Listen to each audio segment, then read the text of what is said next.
Broncos country, what is going on? Week 1 for our Broncos is now in the books. They fall to the Seattle Seahawks 26-20 in, I think, what could be defined as a game of so many missed opportunities on offense. We're going to get into our instant reaction. Of course, y'all be sure to smash that like, subscribe, and also subscribe to Marquee Sports in the description. And let us know your thoughts on the game in the comments. We're going to go here with our normal panel, give some instant reaction, joined by Jeremy as well as Marquee Sports. Thank you guys for being here. And Marc, I guess we'll start with you, since I feel like I normally start with Jeremy in these live streams. But what's your initial reaction to this game? If there's something at first you want to get off your chest, we can just start there and roll from there. Thanks, David. Yeah, man, if I started venting to everybody, not only would we lose the people that happen to want to show on, but we would probably go on for three hours. I get very bitter after these losses, but initial reaction, man, is it was ugly. It was ugly. It wasn't really what I had expected from the sense of how the offense was going to run. Now, did I think we were going to be putting up a bunch of points and a bunch of yards? No, but the play calling was weird for me. I think that they really they didn't stick to the run game like I felt like they should have. I mean, first thing off the top that I was thinking of was, Bo Nix is our leading rusher at 35 yards. And, secondly, yeah, I mean, Bo definitely struggled. Was I surprised by how much he struggled? A little bit. I'm not surprised that he did. He's a rookie. It's something that we have to remember. But, it was ugly. They did kind of make it a little bit of a game at the end. I was hoping that we'd at least get an opportunity to get some sort of miracle win. But overall, man, it was a brutal start, but it's a now we know our building blocks, and now we know what we need to do to improve. So that's what the season's all about. I love that.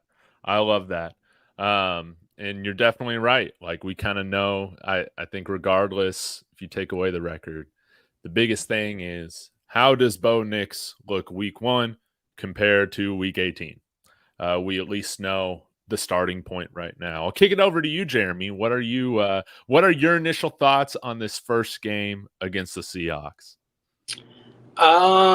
Man, there's so much. Yeah, we joked about between ourselves about calling this the just breathe gut reaction, because it's hard. It's so hard. You're so wrapped up in emotion, and then you're like, hey, you guys want to talk about it? And you're like, oh man, I could just spew.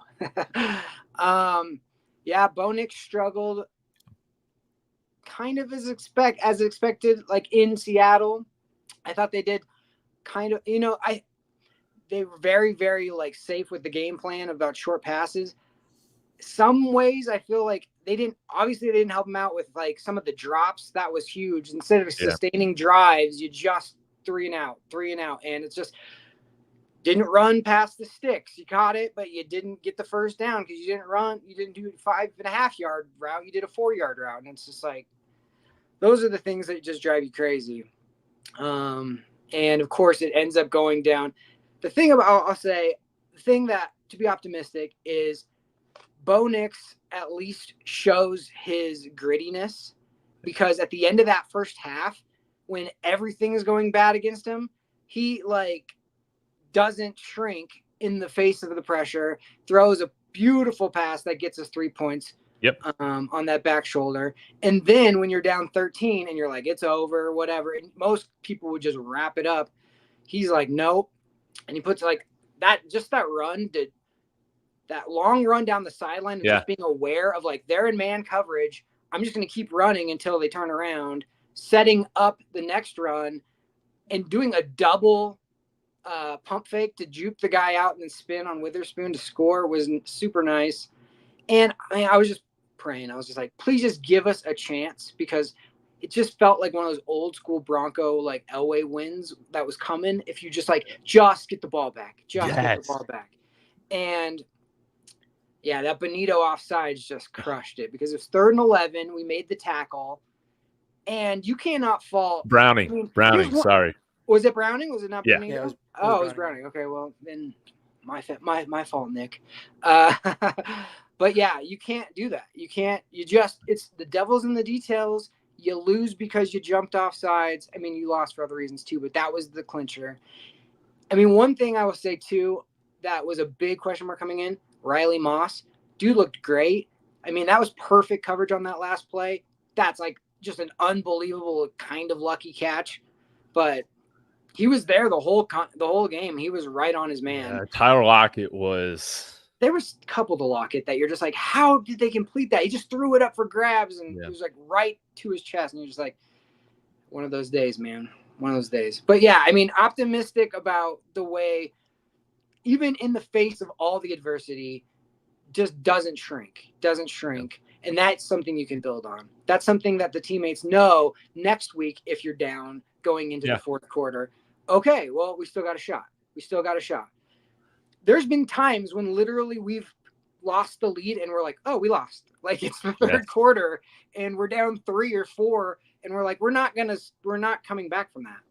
Yes. And it doesn't feel like that anymore. So that's good. Yeah.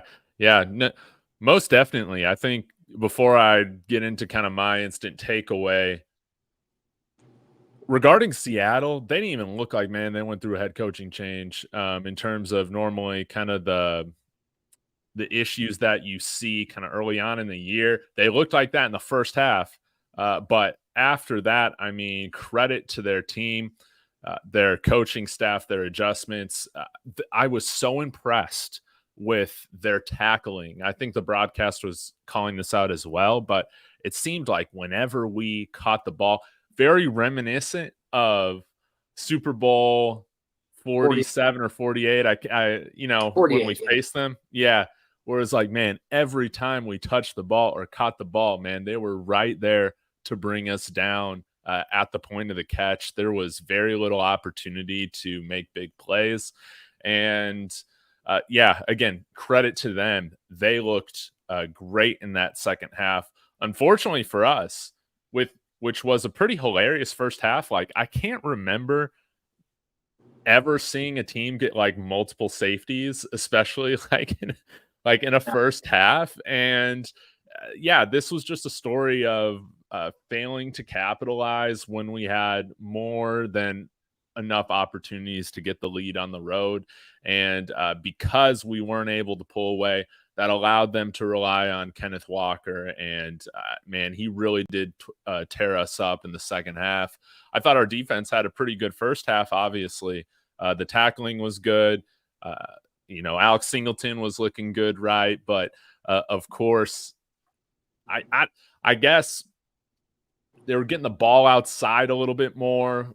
We were having trouble kind of containing. Alex Singleton struggled in run coverage there. There was a busted coverage to Charbonnet.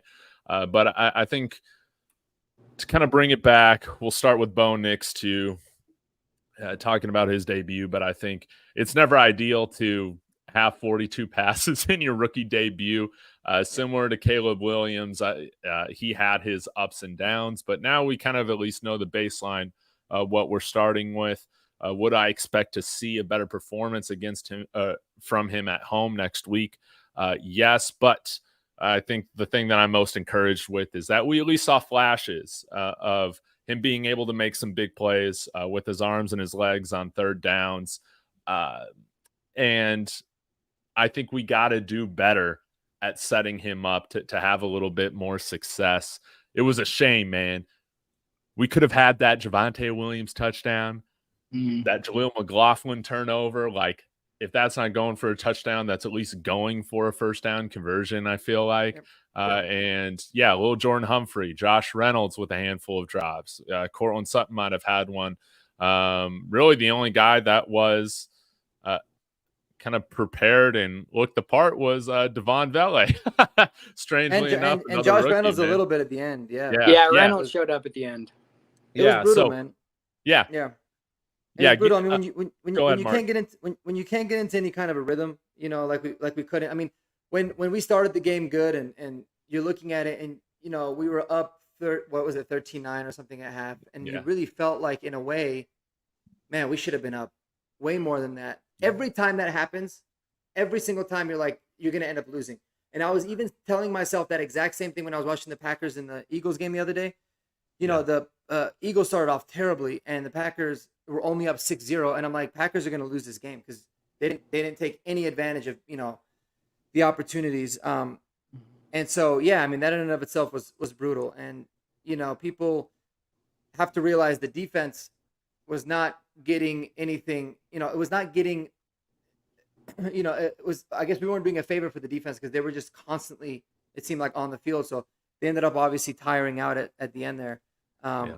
But I mean, yeah, just like you said, it's just like those little plays. Javonte doesn't slip, you get a first down. Maybe you score a touchdown, and then if Lil Jordan doesn't drop that pass, maybe you start to get into a little bit more of a flow. It's a completely different game at that point. But for what it's worth, guys, everyone, I have a group chat that I'm in, and everyone panics and freaks out. It's the funniest thing. They're like, "Bo Nix sucks, and we're gonna get into a quarterback." Fire Caleb everybody Williams, into the sun. Yeah, Caleb Williams, the chosen one, was 14 of 29, which is under 50%. He had 93 yards today. He did nothing, 0. He looked awful, actually. Yeah. So it's not like I'm saying, oh, he's better than. I don't want to do the comparison, but it's really important to realize that these guys are rookies, and the Seahawks defense is a lot harder than the Tennessee Titans defense, and we were on the road, so it was not ideal. But I would like to see more from Sean Payton and the coaching staff for sure, because I think they left a lot out on the table there. Yeah, what was your thoughts, Jeremy? If you had any notes on kind of the play calling or anything like that, would love to know what you were thinking throughout the game. Yeah, I was texting you guys. I was like, run the ball. Run the ball. Sean Payton talked about how you got to take him off the high dive. He put him on the high dive because it was by throwing early and often, we had a chance. I mean, I listened to a bunch of Seattle people before this game, and they were like scared about their run defense because they were so bad last year. And we were having success, especially, Javonte falls on that first drive. That's a touchdown. He's not getting touched. And it's just like, we have them on the ropes if we just make it easier. Don't put all the pressure and don't let them come up and just sit up on that. So it was just like Seattle figured out what we didn't, and that was to run, set up the pass. And that's what they did in the second half, and it killed us because once they finally started getting some success and like breaking it up a little bit, that's when somebody leaked out and didn't make a tackle, and then all of a sudden they scored, and that was what we needed to do. Mm-hmm. So that was super frustrating.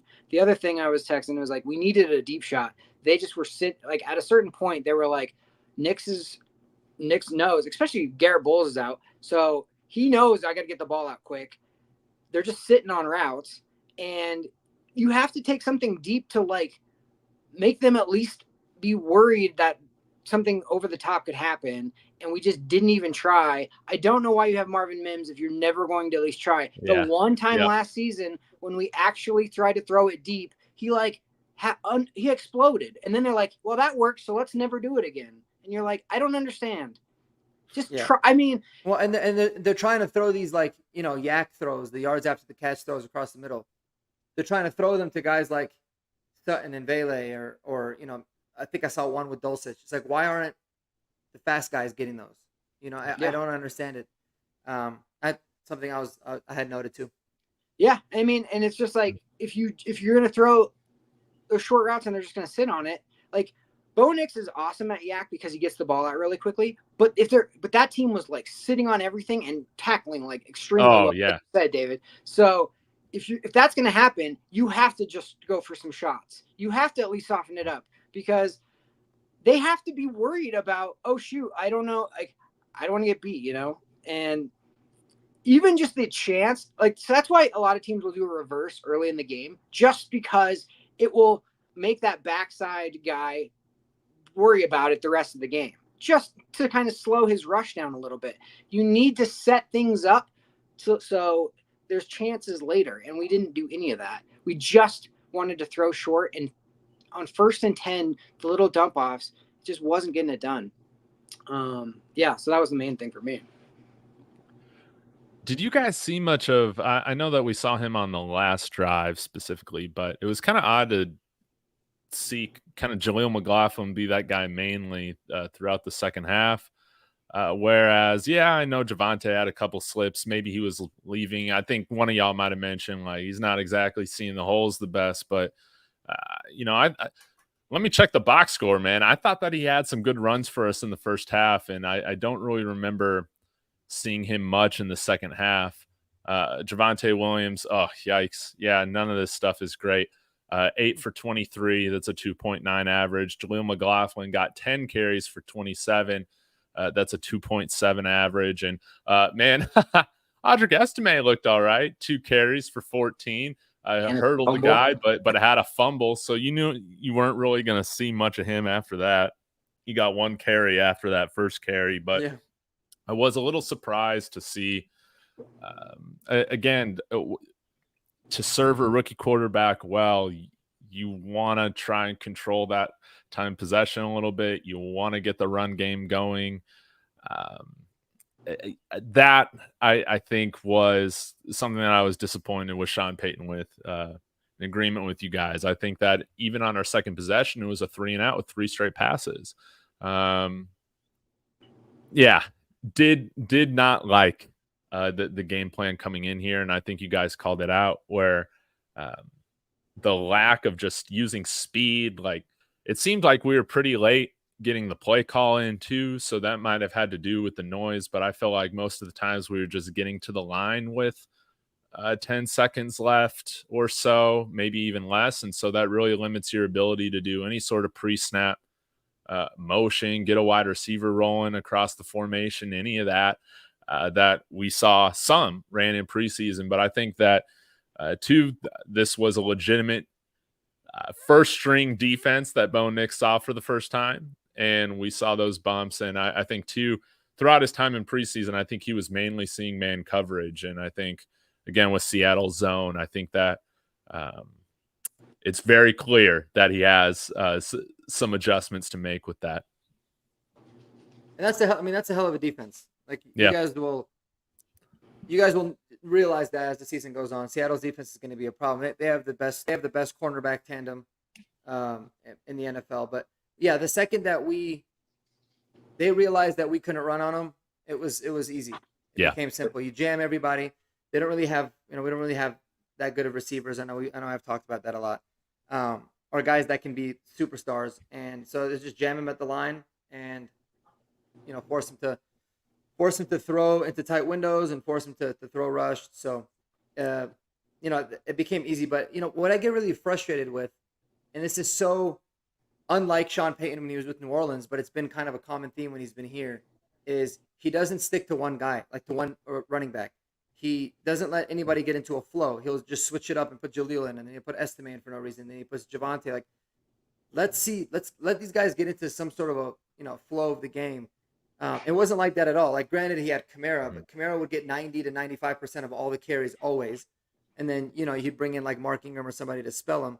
Now it's like you're just divvying it up between three guys, and the result of that is basically among the running backs 20 carries for 64 yards. It's awful. It's awful, and I'll never understand why he's been doing that. But he's just got to pick somebody and roll with him. I don't really care who it is at this point. My guess on that is Kyle Shanahan and Mike Shanahan used to do that same thing where they would look for the hot hand. They would throw somebody in, and all of a sudden somebody broke something, and they go, "Oh, okay." So look, and then they just go with that guy. There wasn't really a chance for that in this game. I think he was looking for that, and I don't know. If later on in the season, if Javonte's having a good game and then you take him out to like start just running in somebody cold, then that would be a problem. I just felt like he was looking for a spark from somebody make a play. That's the thing that I saw on the comment earlier about like the cap space is sitting on the Steelers bench. Yeah. I mean, it showed up in playmakers today. We don't have game breaking people.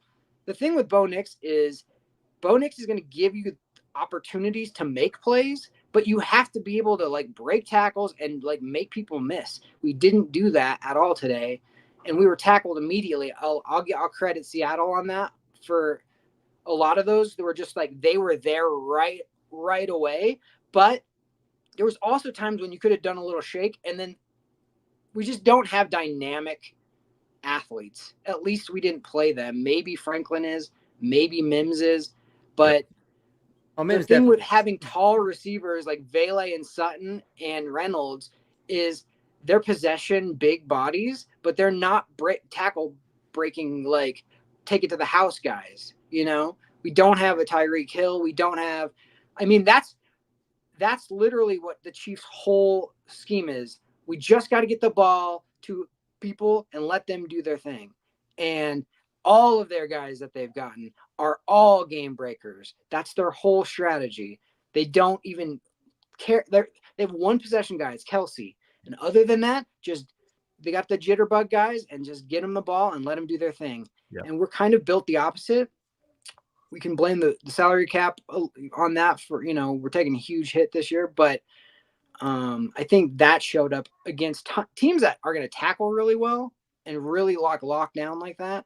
You're just not going to get any sort of extras. No. And we needed it. No.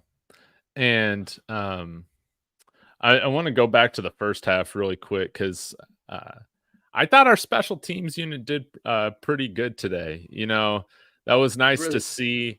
Riley Dixon, of course, I think he had kind of one punt in the second half that I don't think was a great one, but pinning the Seahawks, you could basically give Riley Dixon those 4 points, man, from the two safeties, which was great to see. And I think our pass rush, I thought, looked pretty good. It was very encouraging in the first half to see us really putting some pressure on that offensive line. But again, credit to Ryan Grubb in Seattle.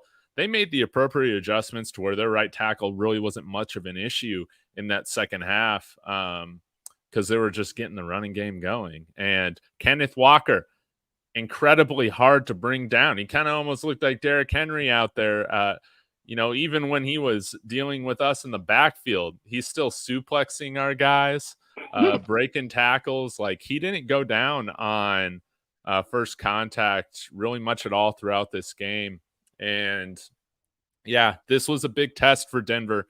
But again, I think we at least know our starting point of where we're at right now. And Sean Payton has showed that he can get these teams to improve throughout the season. That is my hope, that we're going to see improvement with Bo Nix.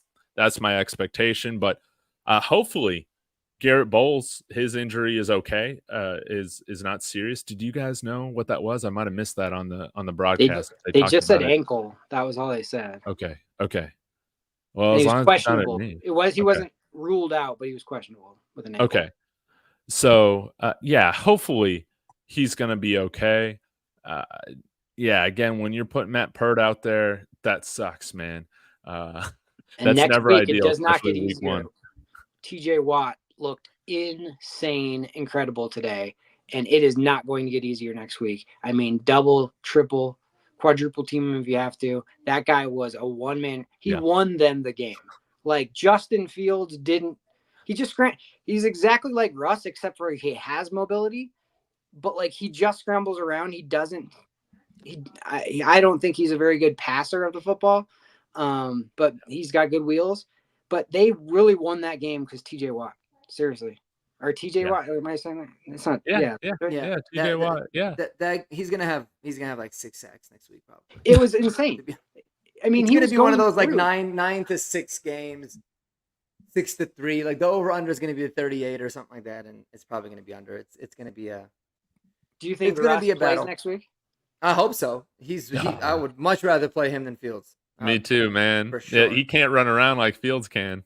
Hell no. It was weird that he got a weird tightness of his calf, and then like it's gonna keep out your starting quarterback like week 1. Like, okay, that's I call it regretting naming him the starter is what I call. No, I know he had a calf injury earlier in camp, so they're just probably trying to be smart with him. But I guess that just seems, it's going to be interesting. Their offense doesn't scare me. Knock on wood. Fields would probably light us up if he ends up playing. I don't know, but yeah, that's going to be a huge injury because like if Bowles is out, like then Cody Barton with him out, we kind of look a lot more suspect at the linebacker position with who's the guy that replaced him? Welsh. Yeah. Welch, yeah. Is he a I rookie? was surprised Stranad didn't get some run. He like ended up camp pretty well, and he's way quicker with like than Singleton or Barton as far as like pass coverage goes. I was just surprised they went to Welsh before they went to Stranad. Maybe he did. I didn't look at the inactives. Maybe he was like inactive. I'm not sure. Yeah, I'm not sure, but I think I want to see Troy Franklin here soon, man. I know he's still coming up to speed, but we need some speed. I want to see Marvin Mims featured more. Little Jordan Humphrey, man. If we're not establishing the run game effectively, then I feel like there's not a huge use for him to be active.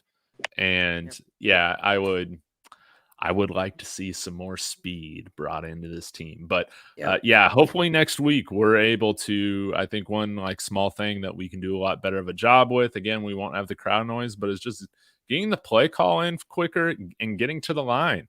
It was just a slow operation today. Not as bad as, maybe a couple of years ago, but still slow nonetheless. That's something that we need to speed up in order to kind of get ourselves, I think, into the best play possible. Yeah. That was one of those things where I saw like Seattle, that hurt us as far as the noise goes, because you would see they would call like the formations of like who, like the who's running in, who's running out. He would either like do like 2-1 or 1-1, whatever. And then by the time he got the play call, there was 20 seconds left. I mean, you burn 20 seconds before you even getting the play call in. Then they go to the line. It's another 10 seconds. People are huddling around like, what did he say? What did he say? It was just like, and then by the time he was even getting ready to snap it, it was 3. And you're like, yeah. I mean, that's another thing that puts your quarterback under pressure, because you're like, oh shoot, now the snap. Oh shoot, now I'm getting rushed. Where did I have to look? You're not doing your checks. You're not doing your pre-snap stuff. So totally agree. Got to speed that up. Want to give a shout out though, Jonathan Cooper. 2 sacks, 2 tackles for loss. I thought that he had a very good game. Alex Singleton looked amazing in that first half with that interception. A little bit up and down. And then again, Riley Moss, I know that there were some comments at the beginning about him just being absolutely terrible. There were some times where he got burned. There were some other times where I thought he had really good coverage and was solid in run support. But again, we also saw where I think there was an instance where he wasn't able to contain or hold that outside edge, and it went for a big Kenneth Walker gain. So a little bit up and down from him as well. Hopefully he's able to have a bounce back game against Pittsburgh, a less dynamic offense. And hopefully we can look a lot more like the first half Denver Broncos in this game compared to the second half. Arthur Smith, a little bit different of an offensive mind than Ryan Grubb, and hopefully we're able to kind of take advantage of that. No doubt. Yeah, it's key is stopping the run. And I mean, anyone saying Riley Moss was awful, it's just nonsense. I mean, they had 158 passing yards total. Totally agree. Nobody in that secondary was awful. I can assure you that. And it was just it was just we couldn't do anything offensively. That's where this one lies. And I thought Moss was physical. I mean, he was good. He was even good. Like he had one missed tackle on that long Walker run, but it was the real bad missed tackle was prior. I think it was Browning or somebody. But no, the defense was fine, and that's what makes me more optimistic than how we started last year. Because last year it was almost like you have to score 40 points to win in the beginning. Obviously that turned around. This year it's like, man, the defense plays like that, especially against the Steelers, who I think are a worse offensive team, especially on the skill position player offensively. Yes. You have a little bit more optimism going into those games, but I think the defense overall was fine. They just got gas at the end because they'd have 10 minutes of like real life time only before they were back out there a lot, and that's gonna be a problem. Mm-hmm. Well, guys, thank you so much for joining me. I'm sorry, guys, I got to keep this post game a little bit short. I have a dinner to get to, but Jeremy, Mark, really appreciate you guys for joining me. Depending on my week, would love to have you guys back so we could do like a preview of the Steelers game, maybe talk some Yep. keys to the game, kind of all that. So I'll be in touch with you guys regarding that. Marc, let us know. Do you got any specific upcoming videos to let the people know about, and where to find you? Well, I have a video. Probably after this, I'll record kind of an in-depth post game with some notes on that, and then we'll just we'll look on to Pittsburgh, and we'll tackle some fantasy stuff too. But Broncos related, it's going to be a lot about just breaking this down. Changes we'd like to see, adjustments, and then on to Pittsburgh. So, yep. On to Pittsburgh. Well, thanks again, guys. Really appreciate it. Shout out to everybody in the chat, Broncos country. Thank you for tuning in. Really appreciate it. We'll be back again later this week. As always, y'all, go Broncos. Go Broncos, baby. Yep.